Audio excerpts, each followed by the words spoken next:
Hello guys, আশা করি কেমন আছেন, ভালো আছেন। তো আপনাদের দোয়া আলহামদুলিল্লাহ ভালো আছে। তো ফাইনালি আজকে আমি একটা নতুন ব্লগ ভিডিও হবো, যেমন আমার একটা পাতারের একটা ব্লগ ভিডিও হবো। ধান এক সপ্তাহ আগে আপনাদের আমি ধান কীভাবে দিয়েছি, আজকে ধানটা কীভাবে হয়েছে আমি আপনাদের ধানটা দেখেন। আমার ধানটা দেখেন, এটা কিন্তু দেখেন কত কষ্ট করে খেত গাড়া হয়েছে, কত কষ্ট করে আমি মেহনত টাকা দেন। ধানটা কী হয়েছে, এক সপ্তাহ আগে ধানটা কী বাঁচাল আর আজকে ধানটা কীবা হয়েছে আপনারা দেখেন। তো যাই হোক, আমি আইসি কিন্তু ধান খেত পারে আমগুলি সুইচ গেটে। তো আমি দেখছি ওই যে সুইচ গেটে নদী দেখছি, এটা নদী, আমার খেতটা নদীর শুধু ওপার, কিন্তু আমি এই সুইচ গেটে পার হয়ে আইসি। মধ্যে রাস্তা আছে, রাস্তাটা ঘুরে ঘুরে ঘুরে ঘুরে আমি আইসি। কিন্তু আইসা হেরে আমি গাছটা খাড়া হয়েছি, খাড়া হেরে আপনার বুঝতে দেখা যাচ্ছে এই জায়গায় নদী পরে আমি গাছটা দেখছি, গাছটাও দেখে খাড়া রাস্তা বলে খাড়া আমি আমি ব্লগ ভিডিওটা বানাইছি। তো জায়গায় জায়গায় বানাইছি, কিন্তু আমি ওখান থেকে কিন্তু রাস্তার বলে থাকে যেখানে বানাইছি এখান দেখছি।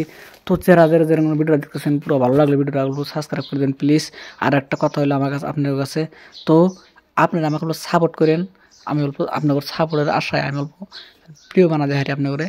আর দেন আমি আরও কোনো কী হয় না হয় আমি সবটা বুঝে দাম। কিছুদিন আগে আমি একটা ছাওয়াক কীভাবে মার চালাম সেটাও দেখাইছি। যাই হোক, আমি আরও দূরে দূরে যাই ভালো ভালো ভিডিও আপনার করে বানা দেখামো। তো দেখেন ধানটা দেখলে আসলে ভালো লাগবো। কত কষ্ট করে ধান গাড়া না গাড়া তো আপনারাই জানেন। আর যারা যারা ধান গাড়ি হেরা এসে বুঝে কি কষ্ট না কষ্ট হেরা জানে, কিন্তু যারা যারা ধান গাড়ে না হেরা কষ্টর কোনো বেদনা বুঝবো না। তো যাই হোক, আমি আপনার করে বহুত কথাই বললাম, বহুত কথার মধ্যে যদি কোনো একটা ভুল টুল থাকে এই কিছু মনে করবেন না। তো যারা যারা যেন ভিডিও করছেন তো ভালো থাকবেন, সুস্থ থাকেন, খোদা হাফেজ।